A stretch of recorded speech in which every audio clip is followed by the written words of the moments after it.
Hi, everyone, and welcome to episode 71 of the Tick Bootcamp podcast. The title of today's interview is A Motocross Champion's Hidden Internal Injury, an interview with Ivan Ramirez. My name is Richard Johannesson. And I'm Matt Sabatello. Today's podcast guest is Ivan Ramirez. Ivan Ramirez is a 26-year-old professional dirt bike racer from Mexico. He has been riding since he was the age of 5, specializing in off-road motocross. In 2015, Ivan Ramirez was on the top of the racing world. He had just won the Hare and Hound National Championship and had many sponsors, including Red Bull, Oakley, and KTM. Then, Ivan Ramirez had a crash while practicing and broke his scaphoid. After he recovered, he tried to jump right back into racing, but something didn't feel right. He had chest pain, headaches, and was weak and dizzy. Ivan went from being healthy to completely bedridden. He went to countless doctors without receiving any answers until one of his trainers recommended that he go to the U.S. for a clinic that tested bacteria and viruses. There, Ivan Ramirez found out that he had Lyme disease. Since then, he has been on his recovery journey, trying everything from antibiotics to neurofeedback to ozone therapy. His sponsors like Red Bull and KTM have stuck with him. Ivan Ramirez now documents his struggles with Lyme disease in an effort to help others. But more than anything, he wants to get back on his bike and show the world you can recover your career after Lyme disease. Hello, Ivan Ramirez, and welcome to the program. Hi, guys. Thank you guys for the invite. What we'd like you to do is to begin to discuss your background as a professional dirt bike racer. Yeah, well, it all started when I was 5 years old. My dad kind of introduced me into dirt bikes, and yeah, it was just a hobby. Pretty much I'll race maybe 3 to 4 times a month. Yeah, since I was 5. I started racing a little dirt bike, a little 50cc with a little engine, and I'm from Mexico, so we have the border close to San Diego, and California is known for, it's big for racing, and I grew up racing motocross, which is more of like an outdoor combined with jumps, and it's a track and you used to do laps, and yeah, we used to go to the States a lot, used to go race, and yeah, it became kind of like a family weekend thing that we'll do it kind of like pretty much like every weekend, and that's where it all began.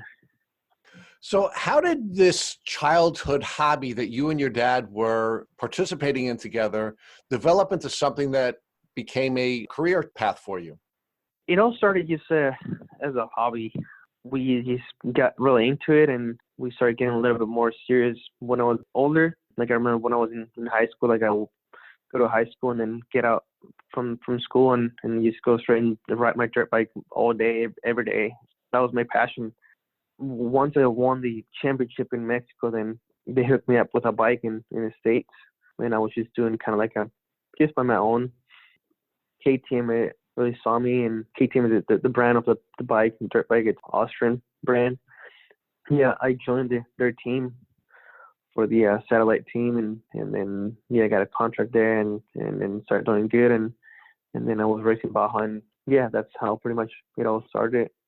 So Ivan, as you started to have success as a professional athlete, did you start to develop relationships with fans of your sport? Yeah, no, definitely.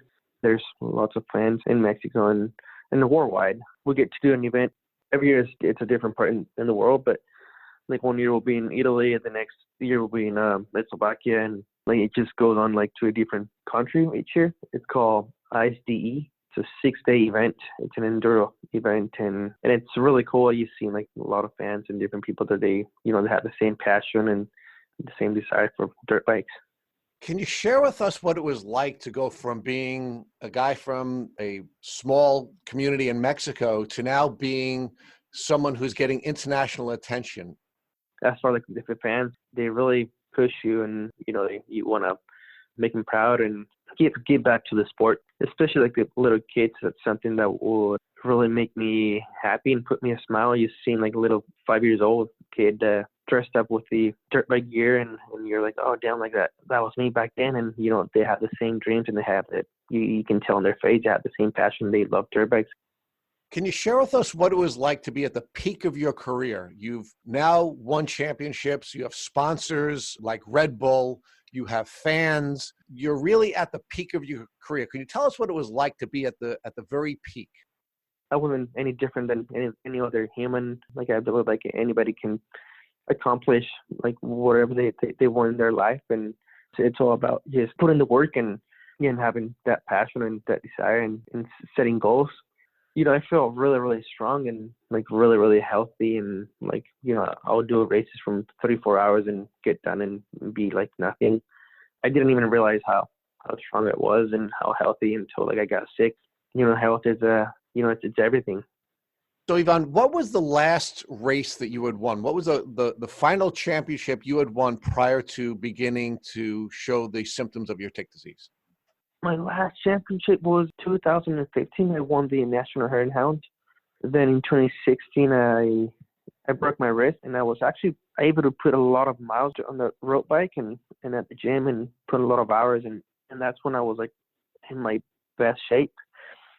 So, Ivan, I think it's really important for us to now talk about what type of preparation you were doing when you were getting to your peak, and whether or not any of the preparation you were doing at that time when you were at the peak of your career, you're racing around the world, you have sponsors from some of the largest companies in your industry, you're being profiled in magazines, you have fans around the world. You're working with trainers, you're working in the gym. So you are at your very peak in your profession. And I'm wondering whether or not you knew anything about tick diseases and whether or not any of your preparation included protecting yourself from being bitten by ticks. No, I had no idea at all. You did not take any precautions, meaning you didn't spray your equipment with permethrin, you didn't put any DEET on, and you didn't even do any tick checks after you'd go through a long race and be out in nature for, in some cases, days. Yeah, no, none at all. So when did you begin to exhibit symptoms? Meaning, when did you start to become sick, which you now know were the early symptoms of your tick disease?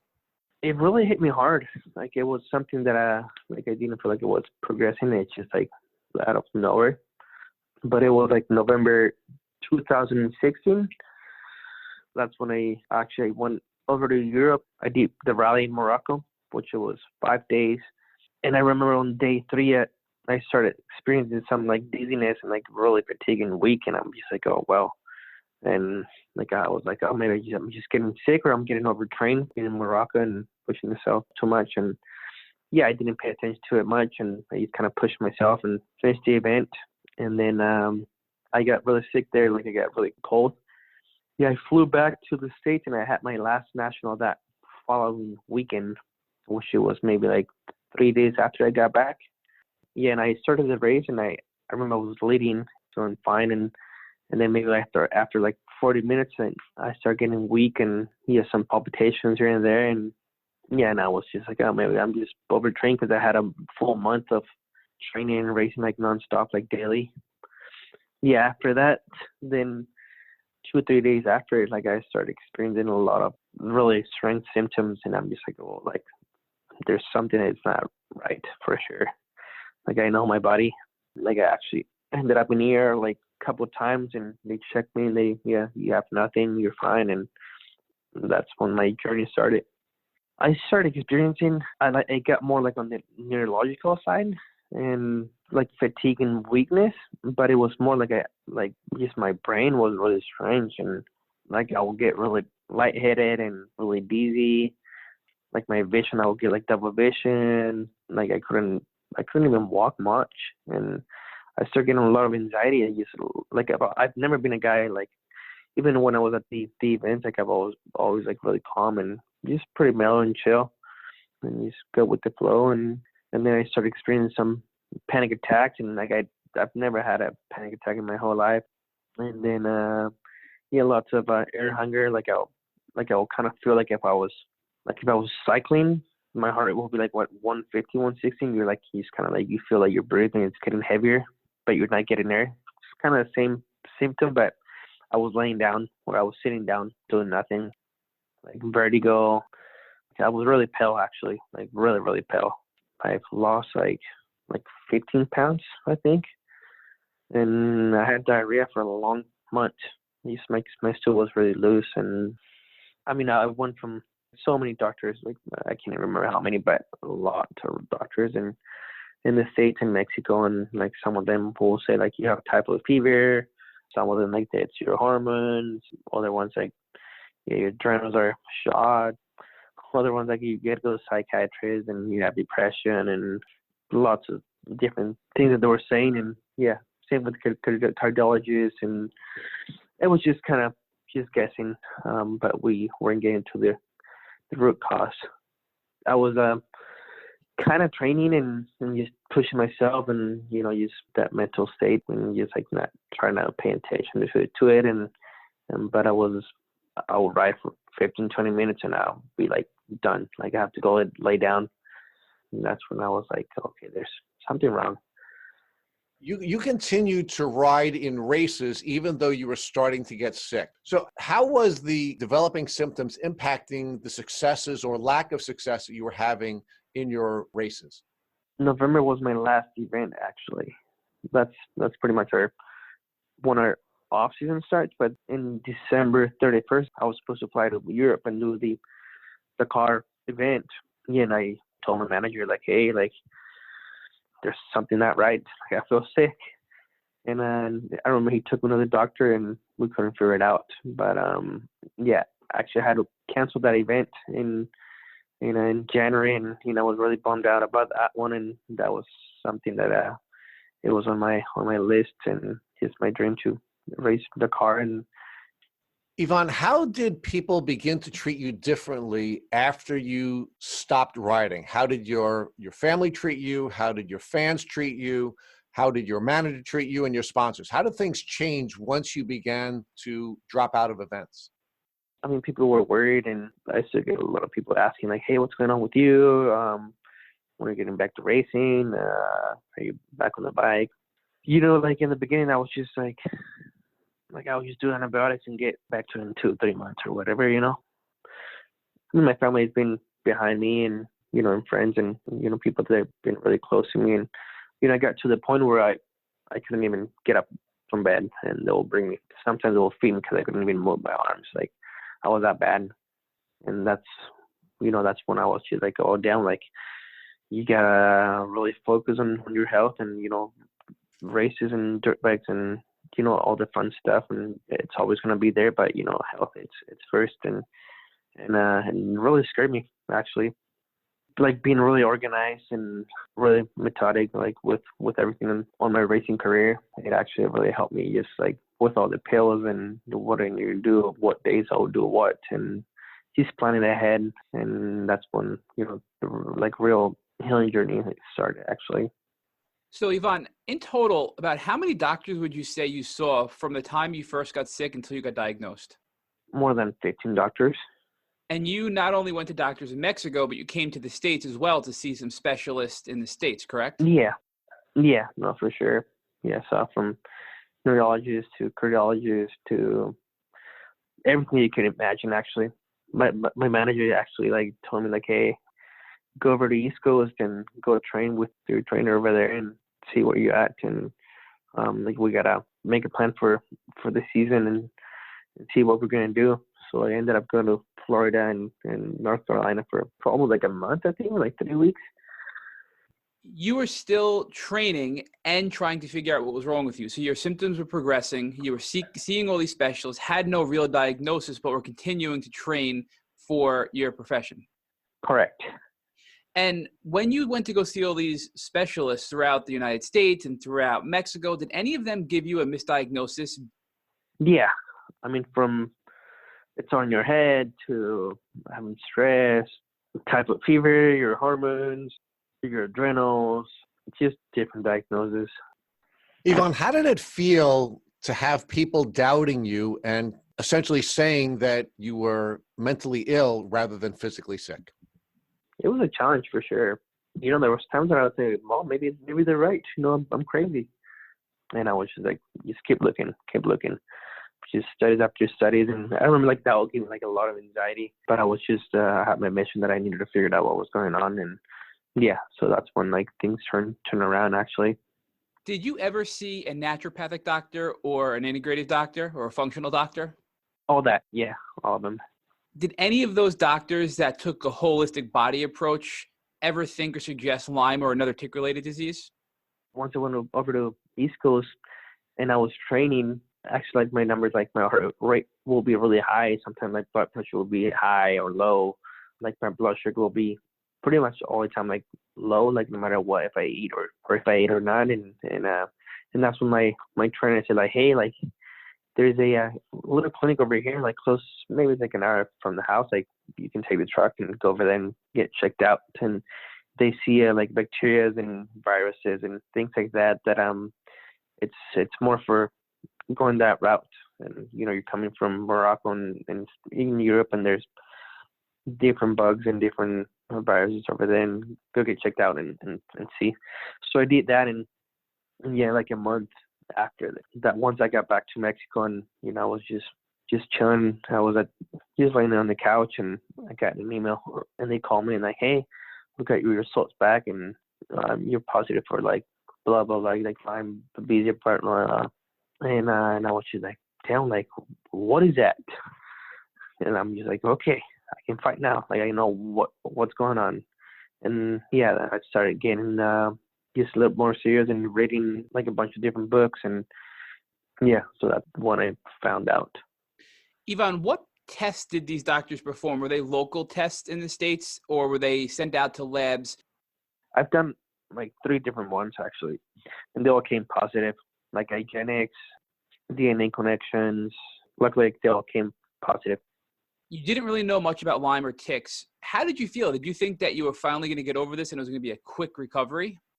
Yeah, I mean, that's what I had in my mind. I started the antibiotic route, and I can't tell you that it didn't work, but like I feel like I was going more downhill than better. But yeah, I mean, I thought it was just going to be quick. Never thought that it was going to be like this long, and you have to do like so much. One little step forward, and then you do like 2 or 3 back, and you're like, oh wow, like this is crazy. Ivan, what doctor's care were you under when you first got diagnosed and were prescribed these antibiotics? Actually, I went to a specialist up in San Francisco. So, Ivan, when you first started antibiotic therapy, did your doctor also have you doing things in parallel to restore your immune health and your gut health and get your body stronger so you can work in tandem with the antibiotics? Not at all, because I had a friend that had Lyme and that, but she tried antibiotics first and it didn't work, and then she went like the integrative route, and she got good. She's a triathlete, and she actually got back to racing and being normal. And she was just texting me, hey, you should do this, you should detox and try the ozone sauna, and this is what helped me. And for me, it was just antibiotics. That was it. I bet my diet, because I used to be pretty clean, but I changed it completely, just for like non-dairy to no sugar to no soy, no gluten, no flour, and no carbs. Like I'm more on the paleo diet, and that's when I started feeling a bit better for sure. Ivan, what antibiotics were you on when you first got diagnosed? Was it one or a combination of antibiotics? It was a combination. I think I was like 3 months on amoxicillin. I think I was taking 2,000 milligrams and then a day, and then combined with azithromycin, 500 milligram a day. And then they switched me after 3 months on Mepron, 750 milligrams, I think, 2 times a day, combined with Biaxin, 1,000 milligram. Do you think that this strong antibiotic therapy was just too much for your body to handle at the time, and you needed to just work on restoring your immune health and detox first, and that's why you got so much worse and not better? I think so. I'm a huge believer in antibiotics as well, and on that side, and it wasn't the correct time. It was just too much. My body couldn't handle it at that time. So you finally had this epiphany that I have Lyme disease, and you think at first it's going to be a quick recovery. Then you realize that not only is it not a quick recovery, but you're actually getting worse. So now that you presented with this conflict, when do you decide to stop taking the antibiotics and move on to a different treatment therapy? I was only on them for, I think, almost 6 months. But then I checked for my buddy, and he's like, hey, my friend who had Lyme, like, went to this clinic in Reno, and like he got back to 100%. And yeah, he's good. And I'm like, okay, well, let's go over there and try it. And that's when I went the other route, the natural route. So you mentioned that you were using neurofeedback right at the end before you stopped the antibiotics. Can you describe for our listeners what neurofeedback is and how it helped you? brain waves and getting like restart them and getting back to normal, and through sounds, and they'll put sensors on the brain, like different part of the skull. I mean, for me, it was just staring at the monitor and listening to the sounds and just relax. Yeah, I mean, how I mentioned, like I had lots of anxiety and like panic attacks, and I was just kind of retraining the brain again. It did help some for sure, but like it didn't cure me. Yeah. So the neurofeedback really helped with your symptoms of anxiety and helped your mind get out of that constant fight or flight state so you can calm down, but it didn't really, of course, cure the Lyme. It just helped some of the symptoms from the Lyme, it sounds like. Yeah, and I mean, I was still getting panic attacks at that time and even past that, but it definitely helped. It was just like one other tool in the toolbox. Once you pivoted from the antibiotics to the functional medicine approach, can you walk us through what you did with your functional medical doctor? I went straight to a clinic in Reno, and it was more of a kind of like a hypothermia treatment.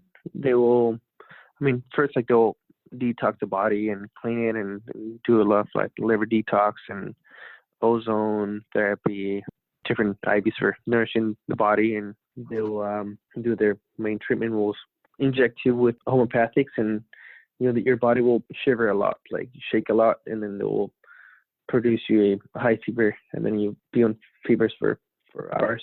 So that was their main treatment there. Yeah, when I got back from that one, like I was there for a few weeks, and I got back from that one, and I was a bit worse actually, because you hurts like crazy, and you don't feel that well. And it took me maybe 6 months to like recover just from the treatment. And then after that, like I actually just kept doing their treatment at home, their home care, and really stick to the program. So Yvonne, I want to step back real quick and ask you, when you first got diagnosed with Lyme disease, did your family and friends now believe that you had a real physical condition rather than doubting that maybe it was just a mental health related problem like stress and anxiety? Oh yeah, no, for sure. Was that validating, that official diagnosis, where people that weren't sure whether or not you were really sick validated that you really had a physical problem? Yeah, no, for sure. Like people will see me and even just in town, like what's going on with you? Like, are you all right? And I'm like, yeah, just dealing with some health stuff. It's more now actually that I'm a lot better for sure. But there's times that I feel like I get some symptoms where I don't actually look sick. Like I look pretty healthy, but I feel sick.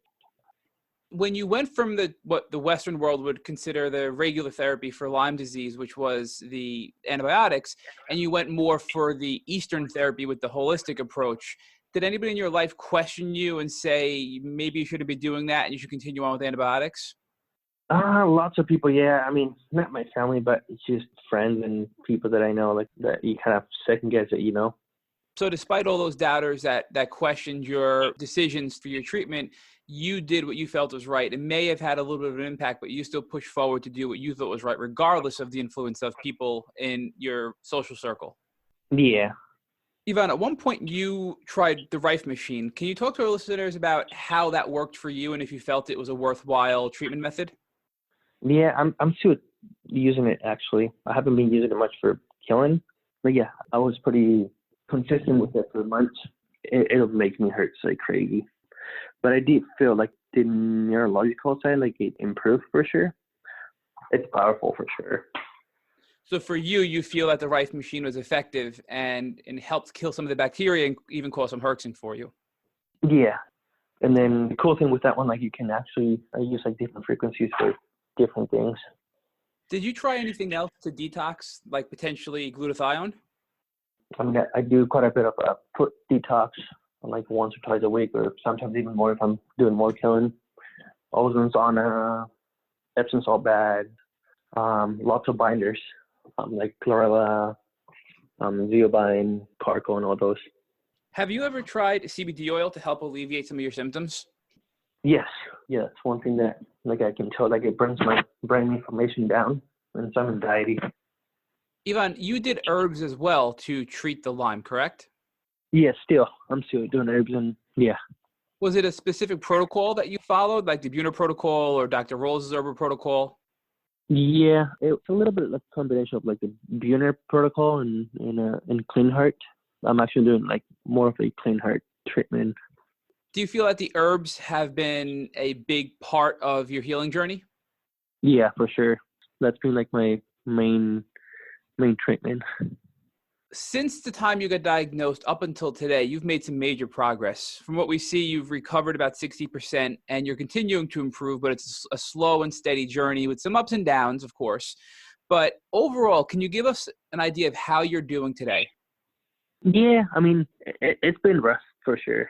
I mean, I was to the point where I was just bedridden, like couldn't even walk at all, like just from the bed to the bathroom, like it was a challenge. And now I'm just, I'm traveling and having like more of a like normal life, and it's hard. Like, yeah, like I don't do it too well, but it's kind of, you have to live life, and if you can handle it, kind of cushion yourself a little bit, and then listen to your body and rest. It's improving and it's getting in the right direction.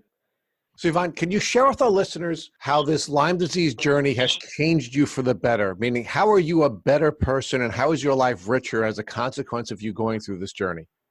Like, definitely has teaching me a lot, just on the emotional side and just my mental side and just on everything. Like, it has made me closer to God and just having a faith and believing in something and being really patient, like really, really patient. That's one thing that I think like my biggest challenge, actually. I've always been an athlete in dirt bike racing. Like, you're always on the go and just training, riding and traveling, and just like nonstop life. Just going back to like when we get injured or you get a broken bone or something, and you're like, okay, you'll be good in, I don't know, 3 months or whatever. You have like a date. But with this, it's just like, you don't know. It's just you just gotta have faith and belief. Thank you for listening to the Tick Bootcamp interview with Yvonne Ramirez. To our listeners, we have a call to action. First, if you'd like to learn more about Yvonne Ramirez and his tick disease journey, please visit his Instagram at Yvonne Ramirez 450. Second, if you enjoyed this episode of the Tick Bootcamp podcast, please share it with your friends by using the social media buttons you see at the bottom of the post.